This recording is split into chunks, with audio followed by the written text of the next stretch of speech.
समय और परिस्थिति ठीक रहता है तब एक व्यक्ति का हमारे साथ खड़े रहना आसान होता है। समय और परिस्थिति ठीक रहे तो ही हम दूसरे के साथ खड़े भी होते हैं। उसी प्रकार एक मसीही व्यक्ति के लिए भी ज़रूरी है।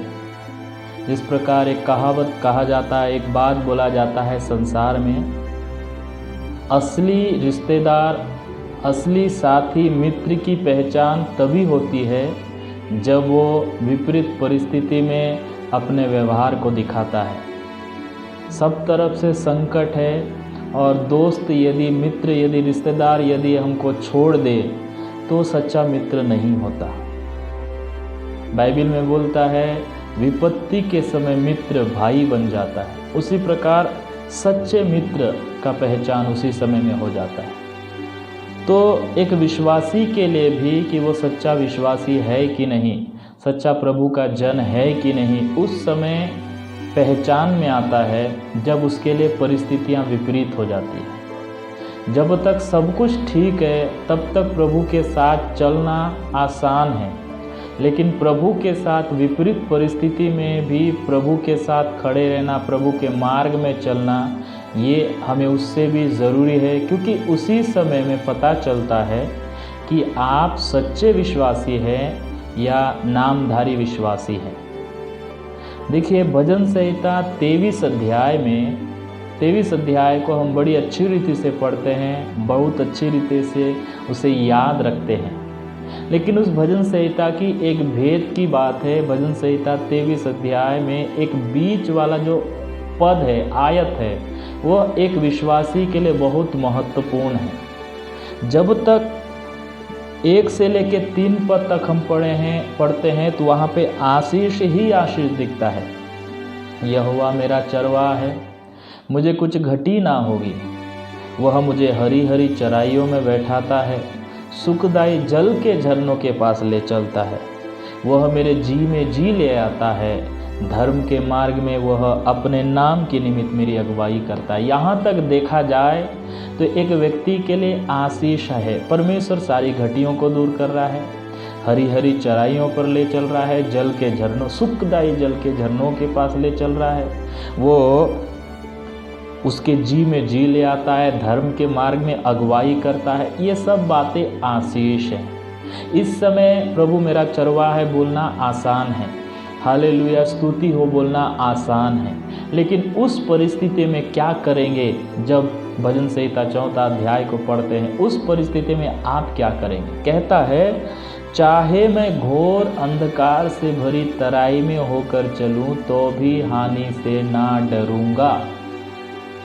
हानि से ना डरने वाले, यानी कि हानि भी हो जाए तो भी मैं विश्वास में खड़े रहूँगा। इस परिस्थिति में, ये है विपरीत परिस्थिति, इस परिस्थिति में कितने लोग विश्वास में खड़े रहेंगे? इस परिस्थिति में कौन प्रभु के पीछे चलेगा? इस परिस्थिति में कौन प्रभु का नाम लेगा? इस परिस्थिति में कौन कहेगा नौकरी जाए तो जाए, मैं प्रभु को नहीं छोड़ूंगा, मेरा नुकसान हो तो हो, लेकिन मैं कभी भी प्रभु के विरोध में नहीं जीऊंगा? कौन ऐसा बोल सकता है?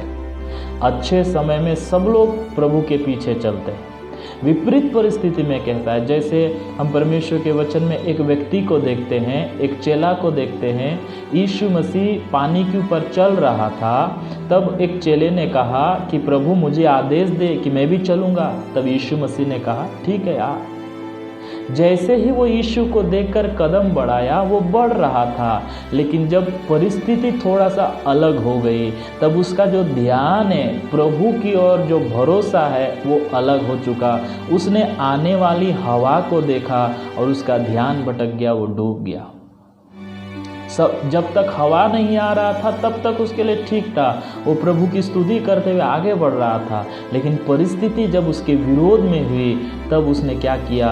यीशु की ओर देखना छोड़ के वो हवा की ओर देखने लगा, परिस्थिति की ओर देखने लगा।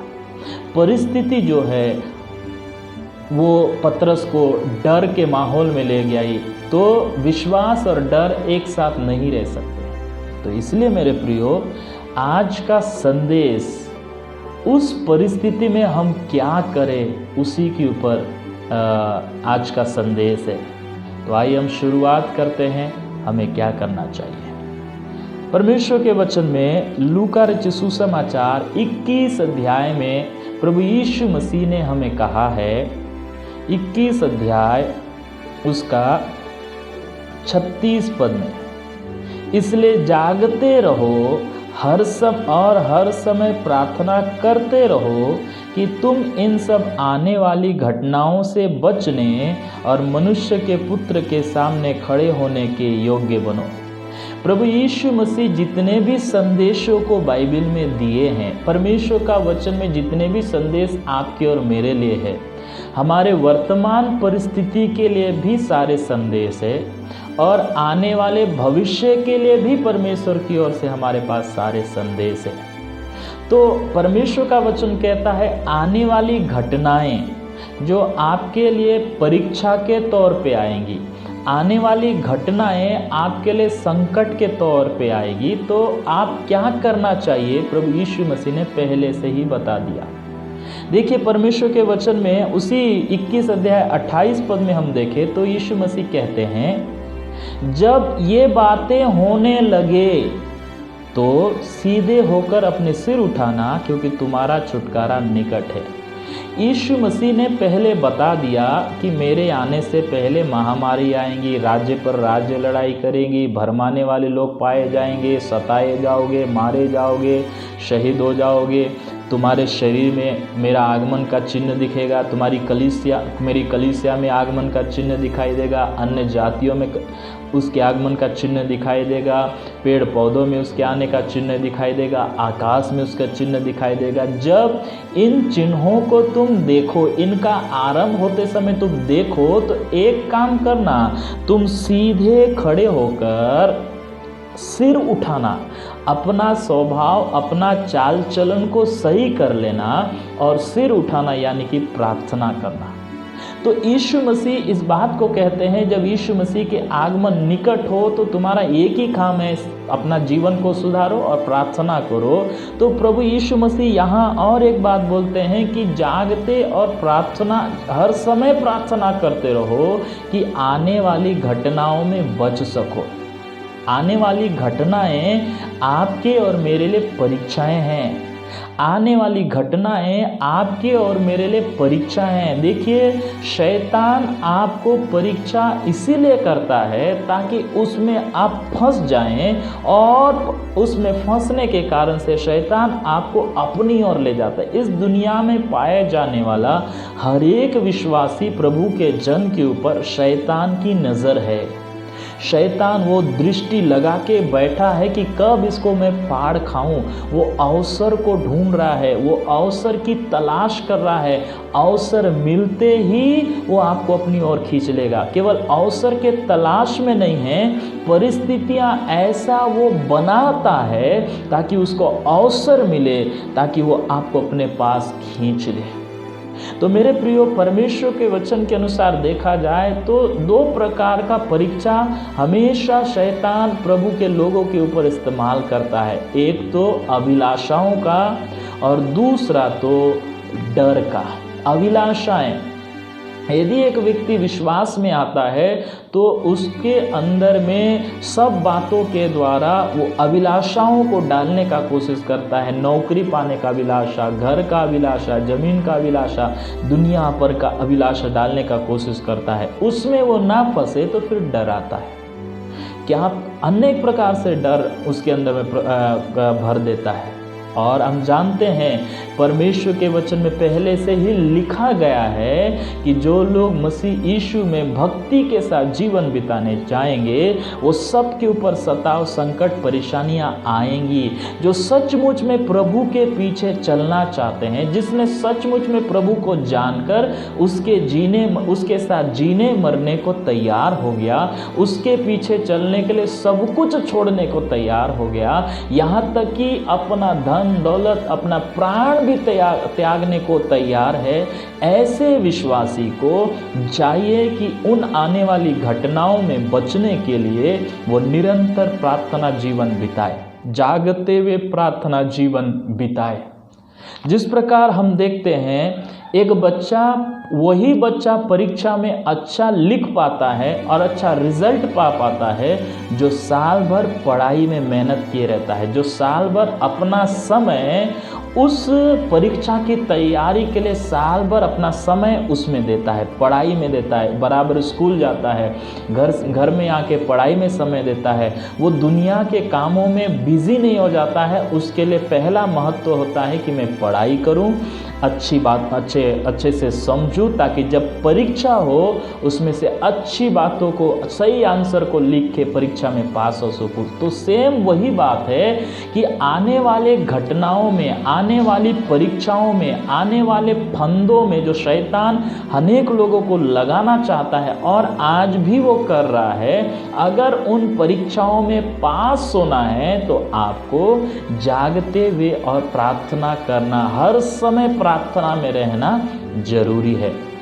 जागते और प्रार्थना रहने का दो अर्थ मैं आपको बताऊं। जागना मतलब आप परिस्थितियों को देखिए, परिस्थिति क्या बता रहा है, परिस्थिति ये बता रहा है कि प्रभु यीशु मसीह का आगमन बहुत निकट है। आप कैसे जाग पाएंगे, आपकी आंखें कैसे खुल पाएंगी? ये परमेश्वर का वचन के द्वारा ही आपका बुद्धि खुल पाएगा, आपका आंख खुल पाएगा और आप देखेंगे, चारों ओर देखेंगे, आसमान और जमीन को देखेंगे। एक ही बात आपको पता चलेगी कि यीशु मसीह का आगमन बहुत ही निकट पहुंच चुका है। लड़ाई पे लड़ाई हो रहा है, महामारियां आ रही हैं, विरोध पे विरोध हो रहा है, सताव पे सताव हो रहा है, लोग भरमाए जा रहे हैं, बहुत सारे लोग अभिलाषाओं में फंसते जा रहे हैं, बहुत सारे लोग संसारिक बनते जा रहे हैं। इस बात को दिखाता है कि यीशु मसीह का आगमन बहुत ही निकट है। तो ये जागने वाला स्वभाव को अपने अंदर में रखिए। आज किधर से हमारा आमदनी बढ़ सकता है वो देख रहे हैं, किधर से हम आदर सम्मान पा सकते हैं वो देख रहे हैं। उससे बढ़कर हम इस बात को देखने का जरूरत है, जागने का जरूरत है कि परिस्थितियां एकमात्र बात की ओर इशारा कर रही हैं, यीशु मसीह का आगमन निकट है। अब यीशु मसीह का आगमन निकट है बोले के रहने से नहीं होगा, केवल जागने से नहीं होगा। हाँ, मैं तो जानता हूँ इजराइल में क्या हो रहा है, मैं तो जानता हूँ रूस में क्या हो रहा है, मैं तो जानता हूँ यूक्रेन में क्या हो रहा है, महामारियाँ, लड़ाई सब हो रही है, मैं जानता हूँ बोलने से नहीं होगा। आपको जागना भर काफ़ी नहीं है, बल्कि वचन कहता है आपको हर समय प्रार्थना करना जरूरी है। बोलने का मतलब है जागना और प्रार्थना करना। प्रार्थना मतलब परमेश्वर की उपस्थिति में समय बिताना। जिस प्रकार आने वाली परिस्थिति के लिए आप अभी से धन अर्जित कर रहे हैं ताकि आपके विपरीत परिस्थिति में वो धन आपके लिए काम आ सके, आने वाली परिस्थिति के लिए आप अपने बच्चे को पढ़ा रहे हैं ताकि वो पढ़ाई करके अच्छे स्थान में पहुंच सके, उसी प्रकार आने वाली परीक्षाओं में, आने वाली घटनाओं में यदि प्रभु यीशु मसीह का नाम लेके खड़े रहना चाहते हैं, यदि प्रभु के वचन के अनुसार स्थिर रहना चाहते हैं, तो इसलिए मेरे प्रियो जागते और प्रार्थना करते रहना जरूरी है। प्रभु की उपस्थिति में समय बिताना जरूरी है। समय वहां बिताइए जहां से आने वाली परीक्षाओं को पास करने की सामर्थ्य मिलेगी। प्रार्थना करते हुए जब आप प्रभु की उपस्थिति में रहेंगे तो आपको बल मिलेगा, आपको सामर्थ्य मिलेगा, प्रभु आपसे बात करेगा और उस परिस्थिति में आप विश्वास में खड़े रह सकते हैं। आप एक बात को सोचिए कि देखिए, क्या आने वाली परिस्थितियां इतना आसान हैं? परमेश्वर के वचन के अनुसार देखा जाए तो ये परिस्थितियां और कठिन से कठिन हो जाएगी, ये परिस्थितियां और विपरीत होते जाएंगी। उस परिस्थिति में क्या आप विश्वास में खड़े रहेंगे? अगर उस परिस्थिति में विश्वास में खड़े रहना आसान होता तो मेरे प्रिय ये वचन हमारे लिए नहीं आता, लेकिन उस परिस्थिति में खड़े रहना इतना आसान नहीं है। उसके लिए अभी समय वहाँ पे बिताइए जहाँ से आपको ताकत मिलेगा, समय वहाँ बिताइए जहाँ से आने वाली परिस्थिति में लड़ने की आपको सामर्थ्य मिलेगी, समय वहाँ बिताइए जहाँ से आपको बल मिलेगा। मोबाइल में समय बिताने से आपको बल नहीं मिलेगा, टीवी में समय बिताने से आपको बल नहीं मिलेगा, बिना फालतू घूमते रहने से आपको बल नहीं मिलेगा। आपका भविष्य सुरक्षित रखना है तो वर्तमान में काम करना पड़ेगा। जिस प्रकार बुढ़ापे में यदि सुख और शांति से जीना है तो जवानी का समय में आपको नौकरी, बिजनेस कुछ भी करके अपने लिए घर बनाना पड़ेगा ताकि आप भविष्य में बुढ़ापे की अवस्था में सुरक्षित रह सके। उसी प्रकार भविष्य की परीक्षाओं में यदि स्थिर और मजबूती से खड़े रहना है तो प्रभु की उपस्थिति में समय बिताना जरूरी है। जागते हुए प्रार्थना करना जरूरी है। आंखें खोल के रखिए, आत्मिक आंख खोल के रखिए, शारीरिक आंख खोल के रखिए। दुनिया में क्या चल रहा है, दुनिया में जो कुछ भी हो रहा है, बाइबल इस बात पे इशारा कर रहा है कि प्रभु का आगमन निकट है। मेरे प्रियो, बाइबल में कुछ लोगों को ये बोला यीशु मसीह ने, जागते रहो, लेकिन वो लोग सो रहे थे। आज मैं आपको संदेश दे रहा हूं, आज इस संदेश को सुनने के बाद भी हो सकता है आप आंख बंद करके बैठे होंगे कि दुनिया में क्या चल रहा है, मुझे कुछ लेना देना नहीं है।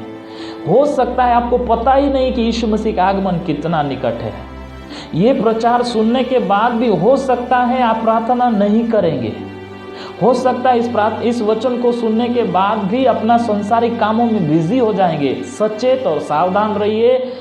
इस वचन को बंद करने से पहले एक उदाहरण देता हूं, जिन्होंने यीशु के वचनों को नजरअंदाज किया उनके जीवन में क्या हुआ देखिए।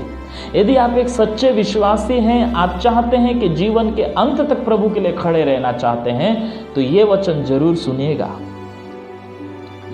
यीशु मसीह के सेवकाई के अंतिम समय में यीशु मसीह एक समय भोज किया अपने चेलों के साथ और चेलों को लेके गतसमनी बगीचा में गया। आप सब जानते हैं, गतसमनी बगीचा में जाकर चेलों को बोला तुम यहीं ठहरे रहो, और अपने साथ 3 चेले लोगों को साथ में लिया और आगे बढ़ गया। आगे बढ़ने के बाद उन 3 चेलों को भी कहा तुम यहीं पे ठहरे रहो और जागते रहो, जागते रहो। और वो खुद आगे जाके प्रार्थना किया। हम जानते हैं उसने क्या प्रार्थना किया। परमेश्वर से कहा, हे प्रभु, हे पिता, हो सके तो ये कटोरा मुझसे टल जाए, लेकिन तो भी मेरी इच्छा नहीं परंतु तू जैसा चाहता है वैसे ही हो। यीशु मसीह ने ये प्रार्थना किया। ये प्रार्थना करके समय प्रभु के साथ बिता के यीशु मसीह वापस आया। उसकी प्रार्थना का मुख्य जो उद्देश्य था यही था।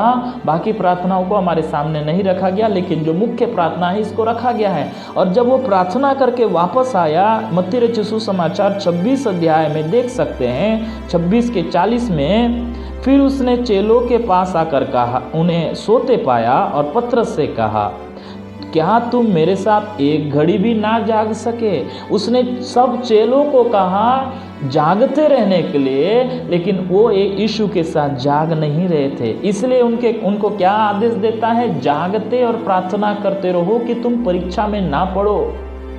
हम लूका में पढ़े कि आने वाली घटनाओं से बचने के लिए जागते और प्रार्थना करते रहने का जरूरत है। यीशु मसीह को अपने आने वाली घटना पता था। उसको कुछ समय के बाद यहूदा पकड़वाने वाला है, उसको पता था। उसको कुछ समय के बाद बड़ी सेना लेके लोग पकड़ने आएंगे, उसको पता था। उसको महायाजक के पास ले जाएंगे, हेरोदेस के पास ले जाएंगे, पिलातुस के पास ले जाएंगे, उसको अनादर करेंगे, उसकी दाढ़ी को खींचेंगे, उसको सरकंडे से मारेंगे, उसको कोड़ों से मारेंगे, उसके हाथ और पैरों में कीले ठोकेंगे, उसको क्रूस पर चढ़ाएंगे। उसको मालूम था ये सारी आने वाली घटनाओं के बारे में उसको पता था। इसीलिए उस घटनाओं में सामना करने के लिए, उन परीक्षाओं में ना फंसने के लिए खुद यीशु मसीह परमेश्वर की उपस्थिति में गया। वो जाग रहा था कि आने वाला परिस्थिति कैसा है, इसलिए केवल जाग नहीं रहा था बल्कि वो प्रार्थना करने गया और प्रभु से प्रार्थना भी किया। जब प्रार्थना किया तब परमेश्वर का वचन कहता है प्रार्थना करते समय, वो प्रार्थना करने क्यों गया? क्योंकि उसको आने वाली परीक्षाओं में खड़े रहना था। आने वाली परीक्षाओं में वो प्रभु के साथ खड़े रहना चाहता, प्रभु के वचन के अनुसार खड़े रहना चाहता था। इसीलिए वो प्रार्थना करने अर्थात प्रभु से बल पाने गया। जब हम परमेश्वर के वचन में पढ़ते हैं, स्वर्गदूत उसको बल देने वाला एक स्वर्गदूत उसके साथ रहता था। प्रार्थना करने गया तो जो स्वर्गदूत है, बल देने वाला स्वर्गदूत उसके साथ था, यानी कि उसको ताकत दे रहा था। मेरे प्रियो, मैं बोलना ये चाहता हूँ, यीशु मसीह को मालूम था आने वाली घटनाएं, इसलिए बल चाहिए था, वो प्रभु की उपस्थिति में गया। उसी प्रकार चेले लोग भी आने वाली परीक्षाओं का सामना करने वाले थे, उनको नहीं मालूम था, लेकिन यीशु मसीह उनको बता दिया। इसको मालूम था, इसलिए उनको जागते और प्रार्थना करने के लिए बोला, लेकिन कोई जाग नहीं रहा था। यीशु मसीह फिर प्रार्थना करने गया, उनको आदेश देने के बाद फिर प्रार्थना करके वापस आया, फिर भी वो सो रहे थे। फिर यीशु मसीह उनको कुछ नहीं बोला, फिर प्रार्थना करने गया, फिर वापस आया। अब बोला कि देखो, उठो, जागो, अब मेरा पकड़ने वाला आ गया है।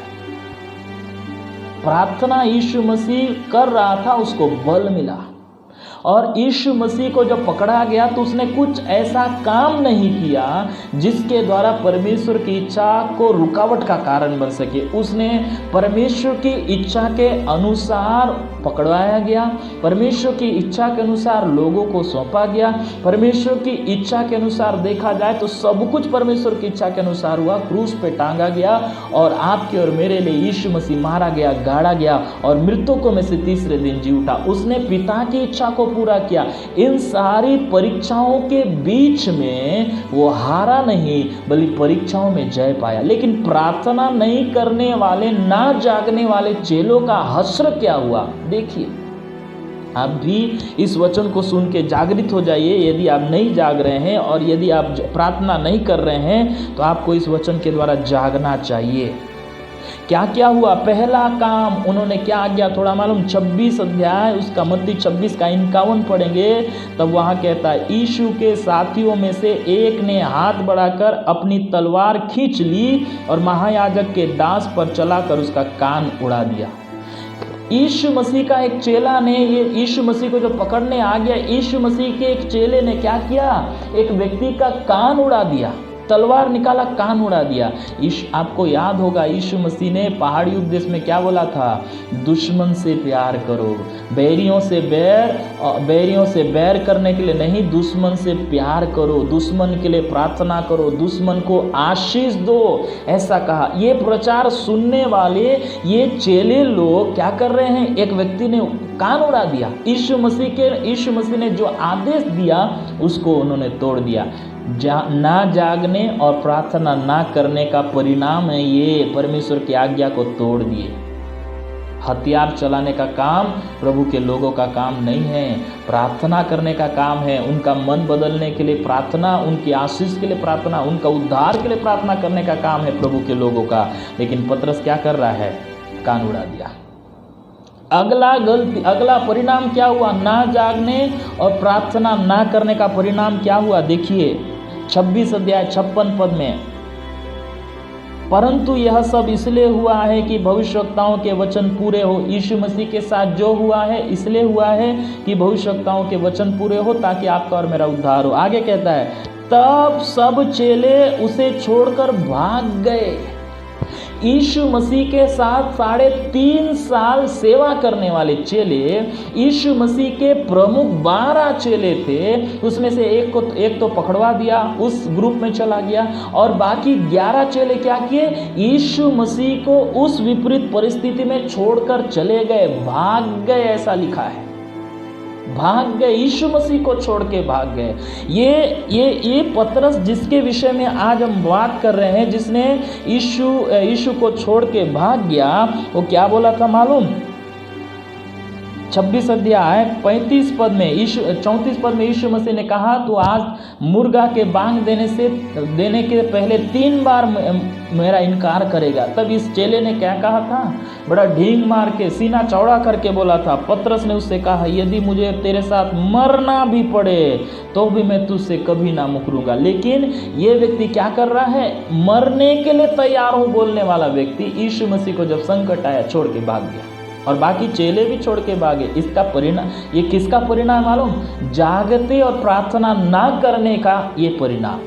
तीसरा परिणाम क्या हुआ, मत्ती 26 का 69 से लेके 75 पद तक आप पढ़ेंगे। मत्ती 26 का 69 से लेके 75 पद तक हम पढ़ेंगे।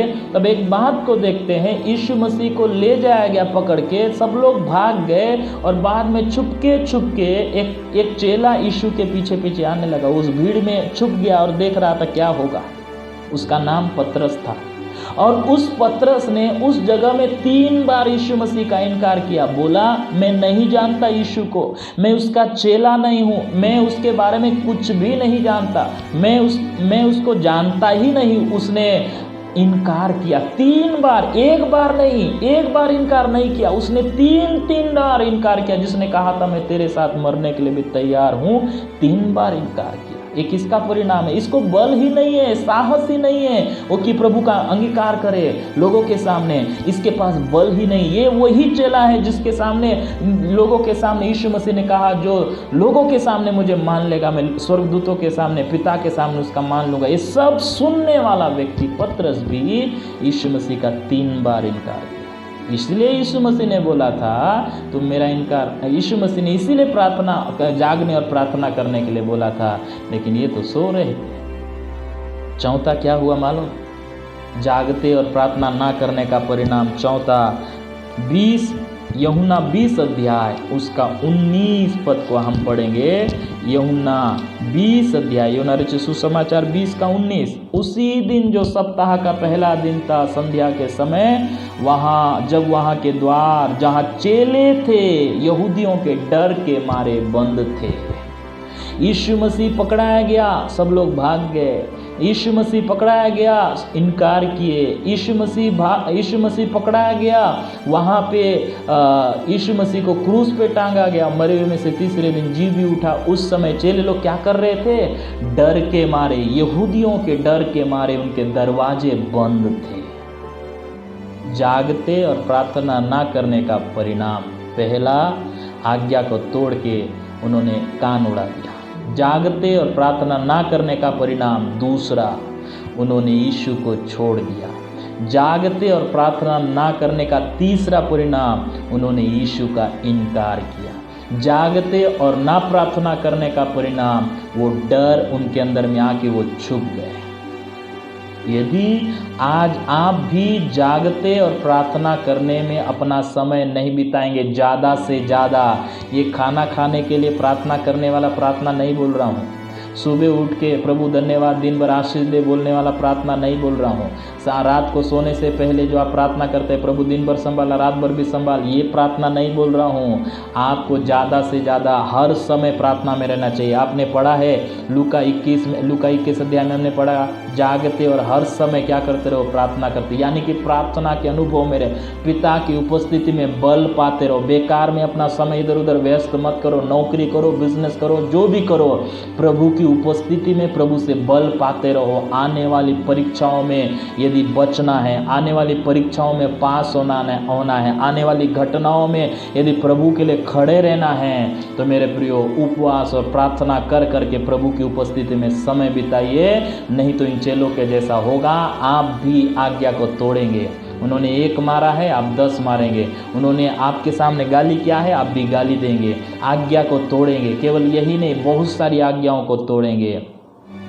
इसलिए मेरे प्रियो, जागते और प्रार्थना करते रहना और बल पाना जरूरी है। आत्मिक बल पाना जरूरी है, सांसारिक बल नहीं।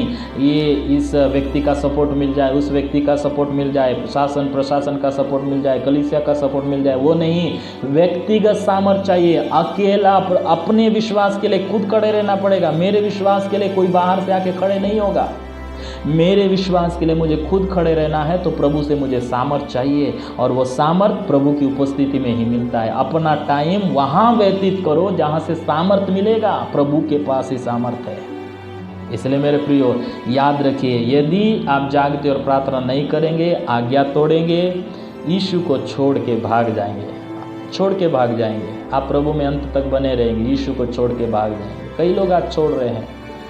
तीसरा, यीशु को इनकार करेंगे। मैं तो नहीं जानता, मैं तो चर्च नहीं गया, मेरे को तो बहला फुसला के उधर ले गए बोल के आप इनकार करेंगे, यीशु का इनकार करेंगे। चौथा, आपके अंदर में डर इतना अंदर आ जाएगा कि आप खुले तौर पे कभी भी यीशु के पीछे नहीं चलेंगे, आप डर के मारे बैठ जाएंगे। मौत का डर, नौकरी जाने का डर, संपत्ति जाने का डर, नाना प्रकार का डर आएगा। इसीलिए हमें चाहिए, हम जानते हैं, एक विश्वासी, एक प्रभु का जन जानता है आज क्या हो रहा है, परिस्थिति कितना गंभीर होते जा रही है।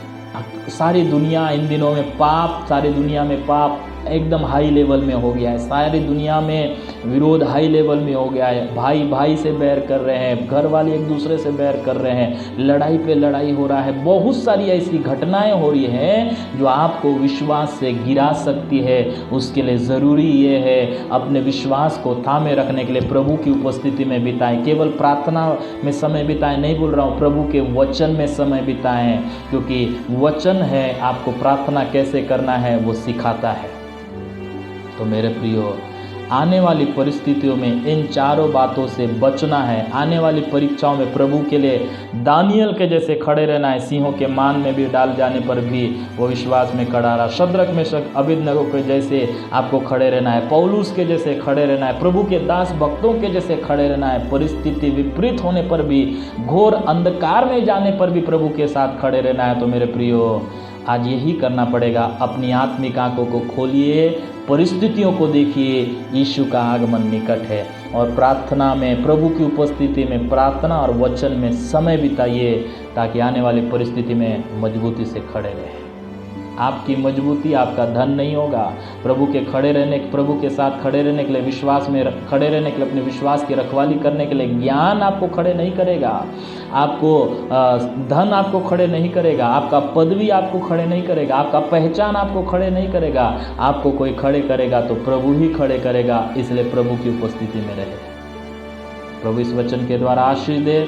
आने वाली परिस्थितियाँ और गंभीर होने वाला है, उसके लिए अभी से तैयार करें, तैयार हो जाएं, ताकि आप भी खड़े हो जाएं। आपके बच्चों को भी तैयार कीजिए, परिस्थितियाँ उनके लिए और गंभीर होने वाली है। बच्चे लोग भी विश्वास में खड़े रहना है। आपकी कलीसिया खड़े होना है, आपके रिश्तेदार खड़े होना है, सारे विश्वासी खड़े होना है। आप खड़े हो जाइए, बाकी लोगों को खड़े होने के लिए उन्हें हिम्मत दीजिए, वचन के द्वारा बताइए, समझाइए, सिखाइए, ताकि वो भी खड़े हो सके, कोई भी विश्वास से भटकने ना पाए।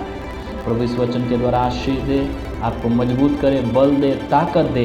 आप समय वहाँ पे बिताएं जहाँ आपको बल मिलता है। जहाँ आपका बल जाता है वहाँ नहीं, जहाँ आपको बल मिलता है, जहाँ से आप ताकत सामर्थ्य मिलता है, वहाँ पे समय बिताने के लिए प्रभु सहायता है। ये वचन आपको समझ में आया है, आप आशीषित हुए हैं तो ज़रूर शेयर करें। और यदि आप आशीषित हुए हैं तो ज़रूर कमेंट करें, ताकि उस कमेंट के द्वारा मैं भी प्रभु का धन्यवाद कर सकूं। और यदि आप आशीषित हुए हैं तो ज़रूर सब्सक्राइब करें और आने वाले दिनों में ऐसे ही वचन ला सकूं, ऐसी प्रार्थना। प्रभु आशीष दे। सबों को जय मसीह।